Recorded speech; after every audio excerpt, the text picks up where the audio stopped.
السلام علیکم. سلیم بخاری شو سے میں ہوں زینب جتوئی. میرے ساتھ موجود ہے سلیم بخاری صاحب. السلام علیکم, کیسے ہیں؟ وعلیکم السلام زینب. اس لیے کہ کل غلطی ہو گئی مجھ سے کہ میں نے آپ کے سلام کا جواب نہیں دیا تھا, اور مجھے خوشی اس بات کی ہے کہ لوگ اتنا کینلی دیکھتے ہیں کہ لوگوں نے ہمارے پروگرام کے نیچے کامنٹ کیے اس کے. ہاں جی ہاں جی. اب یہ بتائیے آپ کیسی؟ بالکل میں ٹھیک ٹھاک. ناظرین, آج ہم پروگرام میں بات کریں گے نئے چیف جسٹس کی تعیناتی کے حوالے سے. آج پارلیمانی کمیٹی کا اجلاس جو ہے وہ 8:30 شروع ہو جائے گا اور 2/3 اکثریت سے ایک نام چنا جائے گا. 3 سینئر ترین ججز کے نام جو ہیں وہ پارلیمانی کمیٹی کو بھیج دیے گئے ہیں. اس پر آج ہم بخاری صاحب کا تجزیہ لیں گے کہ آخر کون بنے گا نیا پاکستان کا چیف جسٹس. اور ساتھ ہی ساتھ پروگرام میں ہم بات کریں گے, علی امین گنڈا پور نے کہا ہے کہ بھرپور احتجاج ہوگا. ملک گیر احتجاج کی کال دی گئی ہے علی امین گنڈا پور کی جانب سے کہ ڈی چوک جا کے احتجاج کیا جائے گا. لیکن اب دیکھنا یہ ہے کہ کیا پاکستان تحریک انصاف کا ورکر علی امین گنڈا پور پر اعتماد کا اظہار کرتا ہے جس طرح سے ماضی میں انہوں نے کیا ہے. ورکر تو پہنچ جاتے ہیں احتجاج کرنے کے لیے لیکن علی امین گنڈا پور غائب ہو جاتے ہیں. تو اس پر بھی آج بخاری صاحب کا تجزیہ لیں گے. اسرائیل نے ایران پر حملے کا منصوبہ تیار کر لیا ہے اور عہدیداران کے گھر شامل ہیں. عہدیداروں کے گھروں کو ٹارگٹ کیا جا سکتا ہے اسرائیل کی جانب سے. اس پر بھی آج پروگرام میں ہم بات کریں گے. بخاری صاحب, کون ہوگا نیا جسٹس؟ اس وقت سب کی نظریں اس چیز پر ہیں کہ کون پاکستان کا نیا چیف جسٹس بنے گا. 3 سینئر ترین ججز کے نام تو ہم کل بھی ڈسکس کر رہے تھے, آج بھی آپ کو پتہ ہے کس کے چانسز لگ رہے ہیں. بالکل وہی کیفیت ہے آج کل, جس طرح وہ نہیں ہے کون بنے گا کروڑ پتی, ایسے ہی لگ رہا ہے, ایسے ہی لگ رہا ہے. یہ اسی طرح کی بحث جو ہے وہ چل رہی ہے. اس کا کافی سارا پس منظر بھی ہے, وہ ہم کوشش کریں گے اپنے ناظرین کے ساتھ شیئر کرنے کا. لیکن میرے خیال سے کہ ابتدا اگر ہم یہاں سے کریں کہ حکومت کے پاس کیا آپشنز ہیں جی, اور حکومت کو ہماری دانست میں کیا کرنا چاہیے. یہ I think these are the 2 important points that we will try to discuss. پہلی بات تو یہ ہے کہ اگر یہ 26ویں ترمیم نہ ہوئی ہوتی اور منصور علی شاہ صاحب چیف جسٹس بن جاتے تو انہوں نے تو پھیر دینی تھی تباہیاں. اچھا, کوئی دو رائے نہیں ہے اس کے بارے میں, کیونکہ 8-5 کے فیصلے کی زبان, لہجہ, لفظوں کا چناؤ اگر آپ دیکھیں تو پھر آپ کو اندازہ ہو جاتا ہے کہ کیا ہوتا. وہ ایک سسٹم تھا نا, ایک سسٹم کے تھرو منصور علی شاہ بن سکتے تھے جو پچھلے عرصے سے چل رہا ہے. اب اگر وہ بن جاتے ہیں تو میری دانست میں وہ ٹوتھ لیس چیف جسٹس ہوں گے. کیوں؟ انہوں نے تو اب سننے مقدمے چوریوں کے, ڈکیتیوں کے اور ٹیکس ایویژن کے اینڈ دس دیٹ اور دا ادر. جو سیاسی اور آئینی معاملہ جات ہیں وہ تو اب چلے جائیں گے آئینی بینچ کو. تو ایک تو یہ بات بالکل واضح ہو جانی چاہیے کہ وہ تم تراک ان کا اور وہ جو اینٹیسپیٹڈ ان کی پاور تھی اس قسم کی اب کوئی چیز ان کے پاس نہیں ہوگی. ٹھیک ہے جی. میرا خیال یہ ہے کہ حکومت اگر ان کو بنا دیتی ہے چیف جسٹس, بنے گا کہ نہیں بنے گا یہ مجھے نہیں معلوم, ابھی ہم بعد میں بات کریں گے اس کے اوپر, لیکن اگر بنا دیتی ہے تو اس کے 4 بنیادی فائدے ہوں گے. ٹھیک ہے. پہلا فائدہ تو یہ ہوگا کہ پی ٹی آئی کی طرف سے جو تاثر قائم کیا گیا یا جو تاثر دیا جاتا رہا وہ زائل ہو جائے گا کہ حکومت منصور علی شاہ کے خلاف بغض رکھتی ہے. جی بالکل. ٹھیک ہے, بالکل. اور یہ کہ حکومت کی خواہش یہ ہے کہ وہ چیف جسٹس قاضی فائز عیسیٰ صاحب کو 3 سال کی توسیع دے دیں یا ججز کی ریٹائرمنٹ کی عمر میں 3 سال کا اضافہ کر دیں. تو ایک فائدہ تو منصور علی شاہ صاحب کو چیف جسٹس بنانے کا یہ ہوگا کہ یہ تاثر زائل ہو جائے گا. ٹھیک ہوگا جی.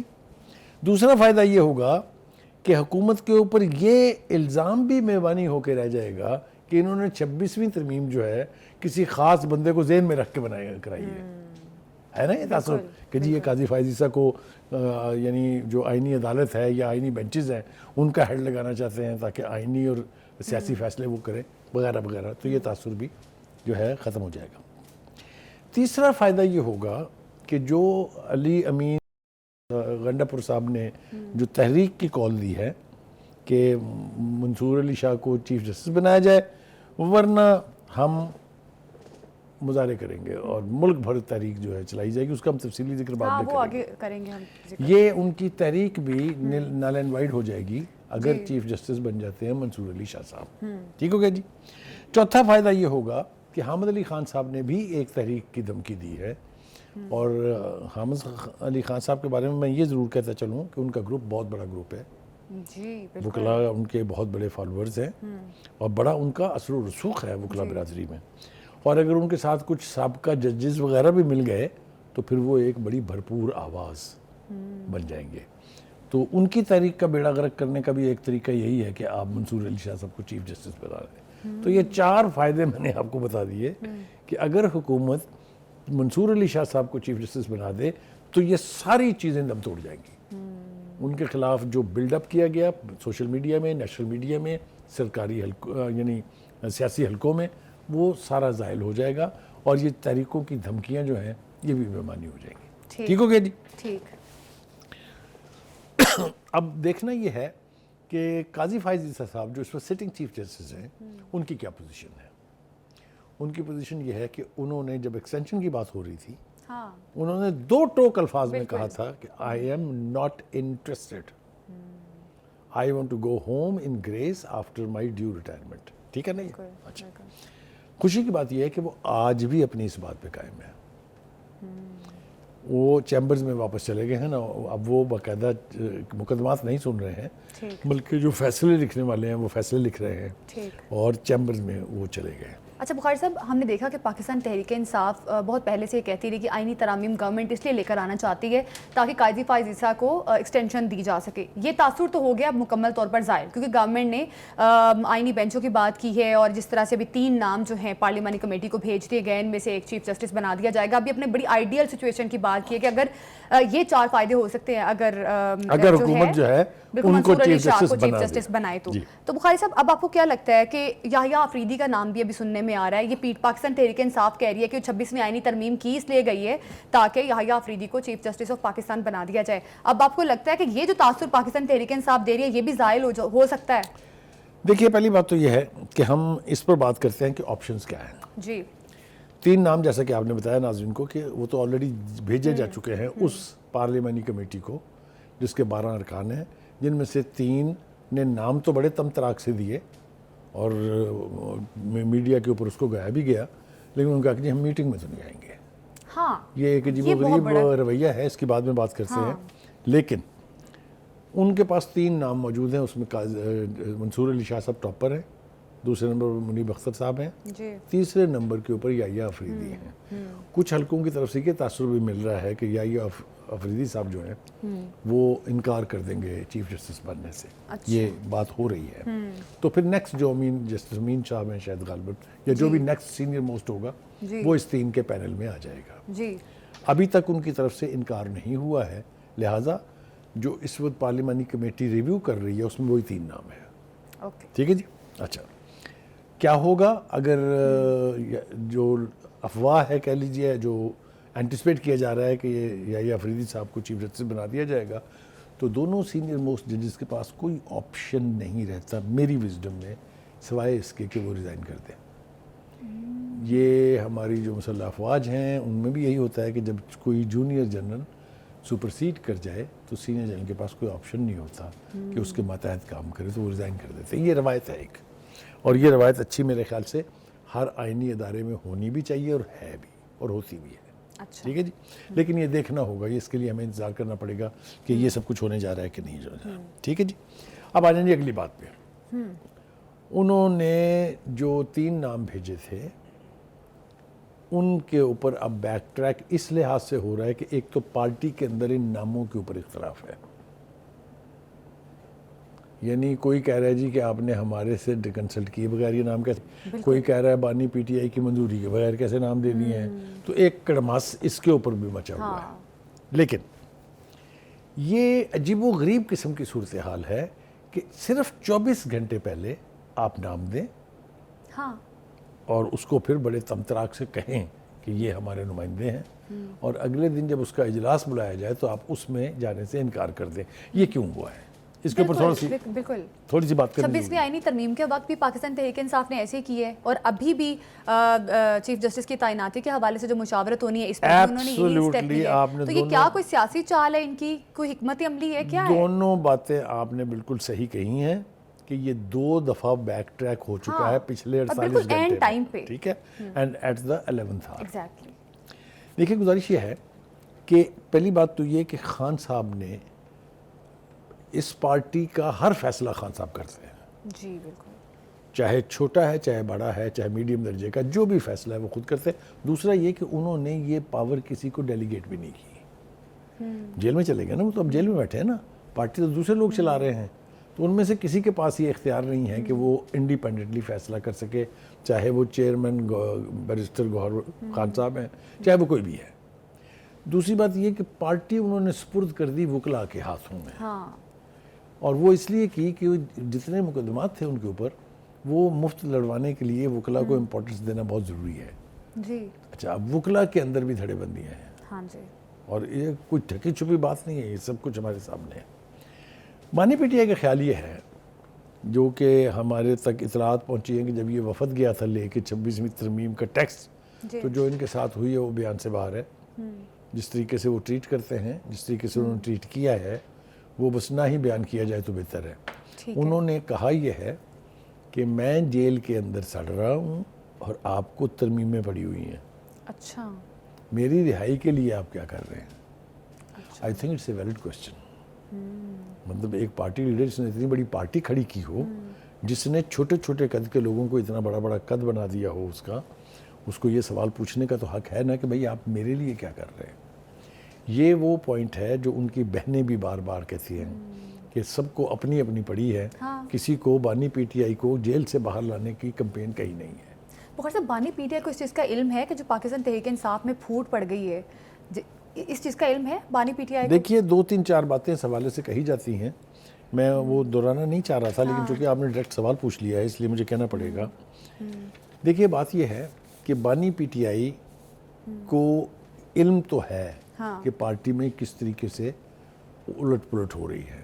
بالکل، کوئی وکلا کا گروپ ہے، کوئی روپوش کی عادت ہے، کوئی باقی ماندہ پولیٹیشینز ہیں، ایک عجیب و غریب قسم کی کیفیت ہے۔ جیسا میں نے کہا، بنیادی وجہ اس کی یہ ہے کہ چونکہ انہوں نے فیصلہ کرنے کا اختیار کسی کو نہیں دیا ہے، کیونکہ وہ فیصلے خود کرتے ہیں، تو اس قسم کی صورتحال میں یہ رہے گا۔ الزام یہ ہے پارٹی کے اوپر کہ وہ ہر ممکن کوشش کرتے ہیں کہ کسی طرح بانی پی ٹی آئی باہر نہ آ جائے۔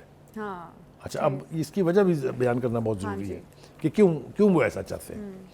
جتنے بھی لوگ اس وقت آپ کو دکھائی دے رہے ہیں پارٹی کے اندر، یہ ان سب کے اتنے چھوٹے قد ہیں خان صاحب کے سامنے۔ جب خان صاحب باہر نکل کے جیل سے خود پارٹی کی قیادت کر رہے ہوں گے تو یہ نام آپ کو ڈھونڈے سے بھی نہیں ملیں گے۔ بالکل، اس لیے یہ تاثر ان کے سیاسی مخالفین دیتے ہیں کہ پارٹی کی باہر جو قیادت ہے اس وقت، وہ چاہتی نہیں ہے کہ بانی پی ٹی آئی باہر آئے۔ بالکل، اس لیے اپنے اپنے پوائنٹ یہ پیش کر رہے ہیں۔ چیف جسٹس کی تعیناتی کے حوالے سے بھی انہوں نے کوئی متفقہ بھی کوئی فیصلہ سامنے نہیں آیا۔ وزیر اعلیٰ کے پی علی امین گنڈا پور نے کہا ہے کہ جو رات کی تاریکی میں غیر قانونی ترمیم کی گئی ہے، اس کو کسی صورت میں ہم قبول نہیں کرتے، اور ایسے میں ملک گیر احتجاج کیا جائے گا۔ بخاری صاحب، اب علی امین گنڈا پور نے ایک بار پھر احتجاج کی کال دے دی ہے، اور یہ کہا گیا ہے کہ ورکرز ایک بار پھر دوبارہ نکلیں اور ہمارے ساتھ چلے، ڈی چوک جائیں گے، بڑا احتجاج کریں گے ان آئینی ترامیم کے خلاف۔ دیکھیے، گنڈا پور صاحب یہ سارے بیانات اس لیے دیتے ہیں کہ انہیں یہ ثابت کرنا ہوتا ہے کہ وہ پارٹی کے بانی جو ہیں اس کے ساتھ ابھی تک لائل ہیں۔ اچھا، یہ جو رات کی تاریکی کے تانے دے رہے ہیں نا دوسروں کو، 2 دفعہ تو رات کی تاریکی میں غائب ہو چکے ہیں نا خود، اور پھر یہ بھی نہیں پتہ چلتا کہ وہ کہاں گئے تھے، پھر وہ بعد میں بتاتے ہیں میری بریفنگ ہوئی تھی۔ جی، تو ایک تو ان کا ایشو یہ ہے، ہم نے پہلے بھی ایک دفعہ پروگرام میں ذکر کیا تھا، انہیں 3-4 اطراف کو خوش کرنا ہوتا ہے، یعنی 3-4 سیٹ آف پیپلز کو خوش کرنا ہوتا ہے۔ پہلا بانی پی ٹی آئی، اس کی خوشنودی کے لیے انہیں کچھ نہ کچھ کرنا ہوتا ہے۔ جی، دوسرا ان کی اپنی پارٹی پی ٹی آئی، اس کے اندر اپنی چودراہٹ قائم کرنے کے لیے بھی ان کے اوپر پریشر ہے۔ تیسرا ان کی اپنی حکومت چلانے کے بجائے وہ مسلسل احتجاج کر رہے ہیں۔ اور تیسرا وہ لوگ جہاں یہ روپوش ہو کے جاتے ہیں، چوتھا۔ جی، تو 4 اطراف کو بیچارے کو خوش کرنا ہوتا ہے، تو پھر وہ اس طرح کے بیان تو دے گا نا کہ نہ اس کا کوئی کانٹیکسٹ ہے بیان کا، نہ کوئی اس کا وہ جس کو کہتے ہیں ریفرنس ٹو دا کانٹیکسٹ نہیں ہے۔ لیکن 2 باتیں میں جو ہے وہ بہت ضروری کرنا چاہتا ہوں کہ آپ نے 4 مرتبہ آپ نکلے ہیں، 4 مرتبہ آپ نے دھمکی دی تھی کہ پورا پاکستان ابل پڑے گا۔ جی، جو آپ کے ساتھ پہلی مرتبہ چنگی نمبر 26 پر ہوا وہ آپ کے سامنے ہے، کتنے لوگ آئے تھے۔ پھر اس کے بعد لاہور میں ہوا، ایک دفعہ ہوا، پھر دوسری دفعہ ہوا، پھر اب آپ اسلام آباد چڑھ دوڑنے گئے تھے، آپ کا خیال تھا کہ اسلام آباد پہ قبضہ ہو جائے گا اور پورا ملک جو ہے وہ نکل آئے گا.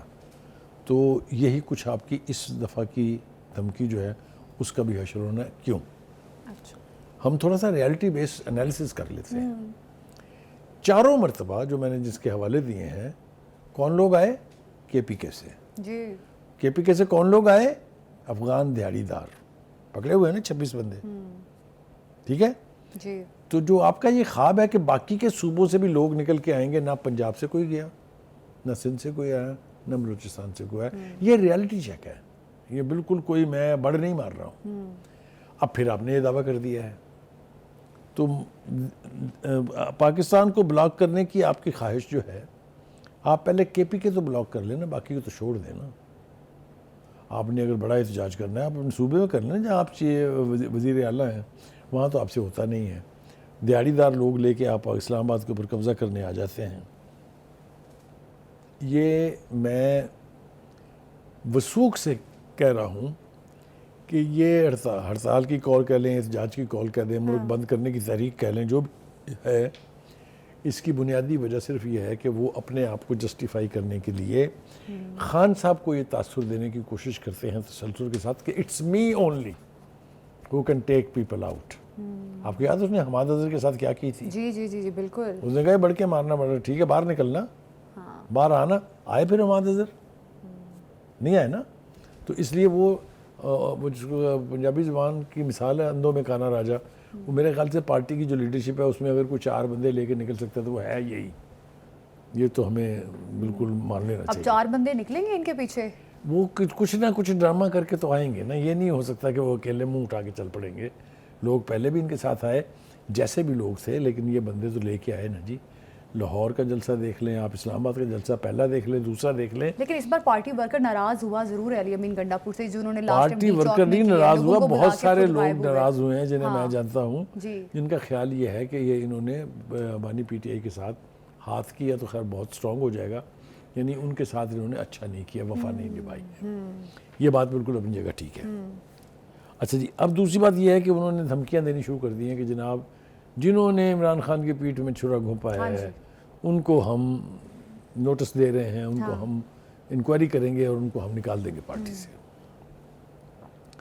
دیکھیے جو آپ نے پروپیگنڈا کیا تھا نام لے لے کے لوگوں کا, اس میں سے کیا نکلا؟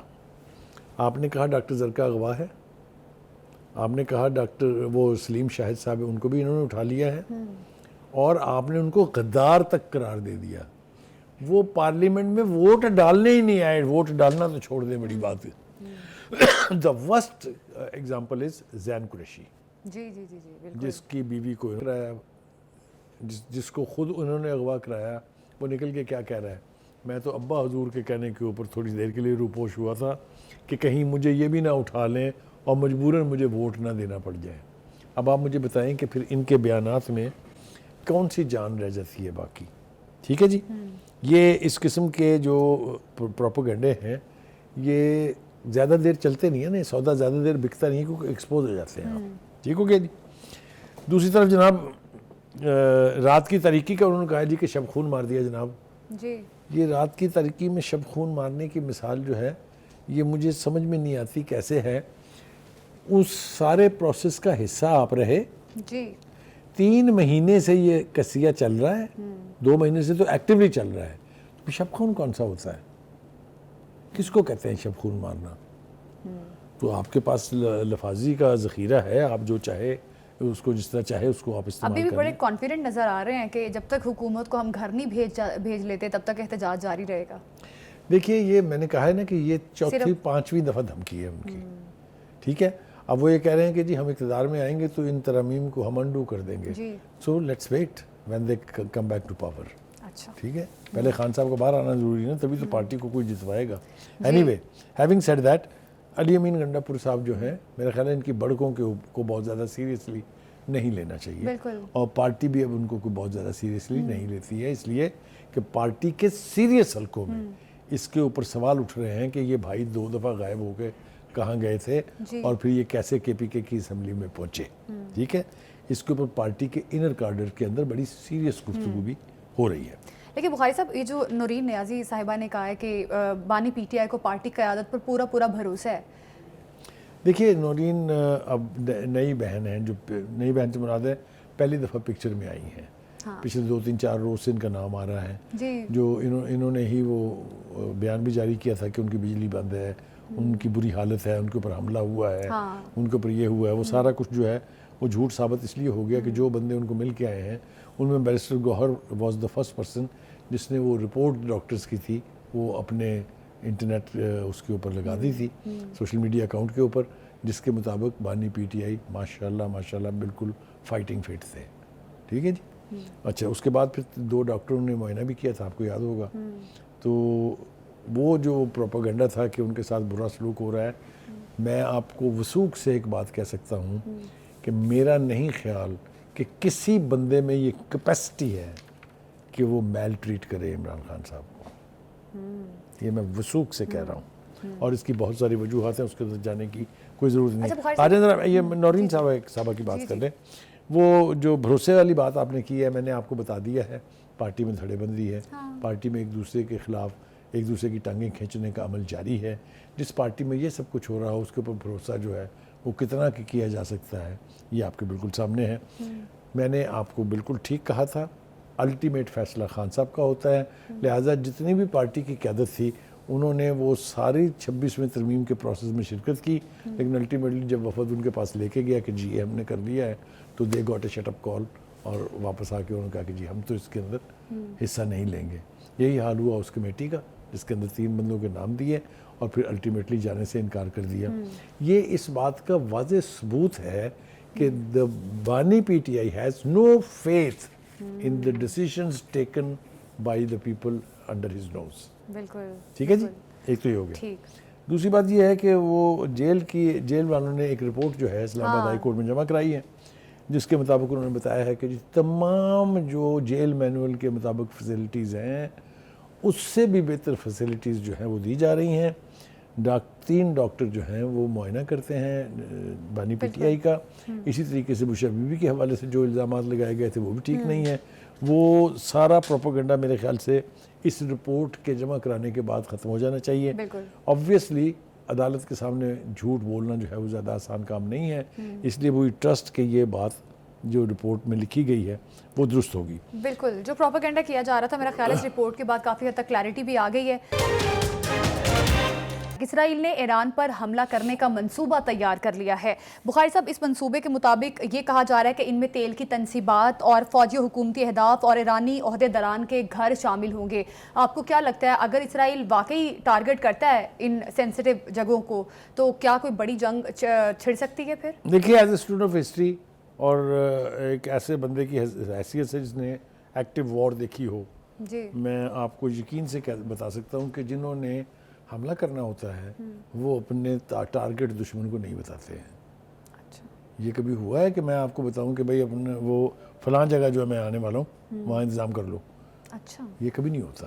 تو مجھے لگتا یہ ہے، میری ایزمپشن ہے یہ کہ یہ صرف گدر بھبکیاں ہیں تاکہ ایران اپنی جو سپورٹ ہے فلسطینی کاز کی اس کو اس ڈر سے تھوڑا کم کر لے، لیکن it's not going to work, کیونکہ 2-3-4 بہت ساری باتیں ہیں جو آج میں کرنا چاہتا ہوں، لیکن وقت ہمارے پاس بہت تھوڑا ہے۔ اسرائیل اپنے لوگوں کو بھی تو یہ جتانا چاہتا ہے نا کہ دیکھیں ہم یہ پلان بنا رہے ہیں۔ میں عرض کروں، ایک ترتیب سے چلتے ہیں۔ یہ جو حزب اللہ کا ڈرون نیتن یاہو کے بیڈ روم تک پہنچا ہے نا جی، اس نے چولہے ہلا دی ہیں نیتن یاہو اور اس کی فوج کی۔ یہ آپ کو یاد ہے کہ اسماعیل ہانیہ کا مرڈر کیسے ہوا تھا، شہادت کیسے ہوئی تھی؟ جو جس مہمان خانے میں وہ ٹھہرے ہوئے تھے ایران میں، اس کی کھڑکی سے فائر ہوا تھا۔ یہ میں داد دیتا ہوں ان لوگوں کی اور ان کی وزڈم کی، ان کی ٹیکنالوجی کی، جنہوں نے اس کے بیڈ روم کی کھڑکی کو ہی ہٹ کیا ہے۔ دیٹ مینس کہ اسرائیلی فوج کے اندر اس وقت کتنا رولا پڑا ہوا ہوگا کہ یہ کیا ہو گیا اور اس کے بعد کیا ہو سکتا ہے۔ ابھی ایران نہیں آیا ڈائریکٹلی وار میں، ٹھیک ہے، ایک تو یہ بات ہے۔ دوسری بات یہ کہ ان کا واسطہ کس قوم سے ہے؟ ان کا واسطہ ایک ایسی قوم سے ہے جس کے السنوار کے جو بیانات سامنے آ رہے ہیں یا سنوار کے، وہ یہ کہتے ہیں کہ انہوں نے کہا کہ میں پیلسٹینین ہوں، مجھے جب پیشکش کی گئی کہ آپ یہاں سے نکل کے اور مصر چلے جائیں تو میں نے کہا نہیں، میں فلسطین کی زمین پر بیٹھا ہوں، یہیں انہی کی کاز کے لیے اپنی جان دوں گا، اور ان کو یہ یقین کامل تھا کہ میری شہادت ہونی ہے۔ اس کو کہتے ہیں جنگجو جو لیڈرشپ ہوتی ہے، اس کو کہتے ہیں جو جہاد لڑتے ہیں. یہ ہوتی ہے وہ spirit that you know that you will be deprived of your life and yet you not only sit there, you resist physically. امین سنوار جیسے لیول کا بندہ اگر بندوق ہاتھ میں لے کے فائر کر رہا ہو تو ان کو سلام کرنے کے علاوہ اور کچھ نہیں کر سکتے آپ. ایک بات. دوسری بات یہ ہے کہ وہ جو سربراہ ہیں غزہ کے کمال ادوان ہاسپٹل کے، انہوں نے کہا ہے کہ اگر امداد چند گھنٹے اور نہ پہنچی تو بے پناہ لوگ جو ہیں وہ بھوک کی شدت سے ہلاک ہو جائیں گے. یہ پتہ نہیں کسی کے کانوں پر جوں رینگ رہی ہے کہ نہیں رینگ رہی ہے.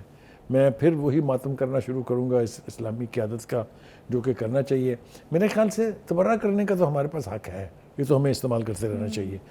ایک اور بات جو ایک اور ڈیولپمنٹ ہے وہ یہ ہے کہ پاکستان کی قومی اسمبلی جو ہے اس میں ایک قرارداد جو ہے وہ پاس کی گئی ہے غزہ کی صورتحال کے اوپر، غزہ اور لبنان میں جو کچھ اسرائیل کر رہا ہے اس کے حوالے سے، اور فلسطینین کی کاز کے ساتھ کھڑے ہونے کا عزم بھی اس میں ہے اور ہم ان کی ہر طرح کی سپورٹ کرنے کے لیے تیار ہیں. مجھے خوشی ہے کہ حکومت نے جو امداد بھیجی تھی وہ لبنان پہنچ گئی ہے. اس کے ساتھ ساتھ ہی کابینہ کے اندر آج پرائم منسٹر صاحب نے ایڈریس کرتے ہوئے ریلیف فنڈ کا اعلان کر دیا ہے فلسطینیوں کے لیے. یہ بہت بڑا، یہ پریکٹیکل، میں بلکہ بڑی زیادتی ہوگی اگر ہم یہ نہ کہیں کہ یہ پہلا ایک پریکٹیکل قدم ہے اس سمت میں جس کا ہم رو رہے ہیں اتنے عرصے سے کہ خدا کے لیے come out of your houses and your rooms اور امریکہ کی طرف سے آنکھ بند کریں، کوئی قیامت نہیں آ جائے گی، اور سپورٹ دا پیلسٹینین کاز. یہ جو اس وقت کی پوری صورتحال ہمارے سامنے موجود ہے، اس کے حوالے سے میں یہ بات یقین کے ساتھ کہہ سکتا ہوں کہ اسرائیل حملہ نہیں کرے گا، کیونکہ اس کو ایران کی ریٹیلیشن کا پوری طرح سے اندازہ ہو گیا ہے، جو ثابت کیا انہوں نے جب انہوں نے اٹیک کیا تھا کہ نہ ہی ان کا آئرن ڈوم، نہ ہی ان کا یہ جو نیا سسٹم لگا کے دیا ہے یہ تھارڈ، اس نے امریکنز نے کچھ نہیں روکے گا. اس تھارڈ کے ہوتے ہوئے گیا نا جی ڈرون نیتن یاہو کے گھر کی کھڑکی تک. تو میں سمجھتا ہوں کہ اگر اسرائیل مزید کوئی پنگا کرے گا in term of teasing Iran اور in term of taking such measures جو ایک سرٹن حد کراس کرنے کے حوالے سے ریئیکٹ کرنا پڑے اس کے اوپر فلسطینی لوگوں کو، لبنان کے لوگوں کو، تو جس کو کہتے ہیں ات خدا دا ویر، میرا خیال یہ ہے کہ میں وثوق سے یہ کہہ سکتا ہوں کہ اس سوچ کو، اس کاز کو ختم نہیں کیا جا سکتا. بخاری صاحب، یہ ابھی نیتن یاہو کی بھڑکے تو ہیں ہی، یہ جو ابھی کہہ رہا ہے کہ ایران پر ہم اس طرح سے حملہ کریں گے، ان تنصیبات کو نشانہ بنائیں گے.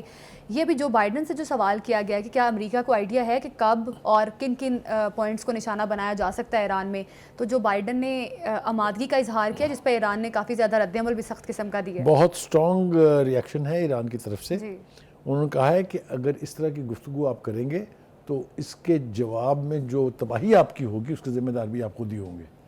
یہ بات کرنے کے لیے بڑے گٹس چاہیے. امریکہ کو دھمکی کا جواب دھمکی سے دینا، یہ میرے خیال سے یہ کسی قوم کے ایک بڑی قوم ہونے کی نشانی ہے. یہ سب بڑھ کے ہم نے پہلے بھی سنی ہے. میرا خیال یہ ہے کہ اس وقت وہاں صورتحال ٹھیک نہیں ہے. لبنان میں اور غزہ میں تو خیر آلموسٹ قبرستان بنا دیا انہوں نے، لیکن لبنان کے اندر بھی صورتحال بہت خوفناک اور گمبھیر ہے. میرا خیال سے جب تک مسلم امہ اٹھ کے اپنے فلسطینی بھائیوں کے ساتھ کھڑی نہیں ہوگی، ان کی فزیکل امداد نہیں کریں گے، اسرائیل کی یہ کارروائیاں اسی طرح سے جاری رہیں گی.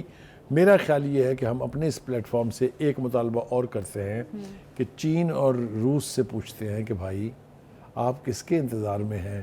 ابھی کل ہی روس نے معاہدہ کیا ہے شمالی کوریا کے ساتھ کہ اگر آپ پر حملہ ہوگا کسی بھی طرف سے، ویسٹ کی طرف سے، تو یہ ہم پر حملہ ہوگا اور ہم اس کو ڈیفینڈ کرنے کے لیے آئیں گے.